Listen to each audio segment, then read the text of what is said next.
Hey everybody, this is the muddy mat, which says I've seen on TV, although I don't think I've seen it on TV.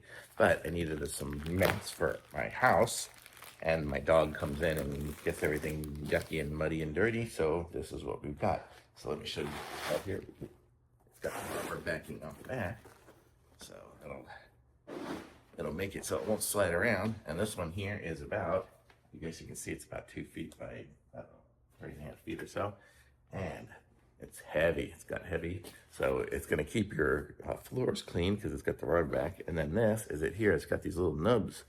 So this will be good for when my dog steps in. It'll just kind of clean up some of the wet and yuck from her.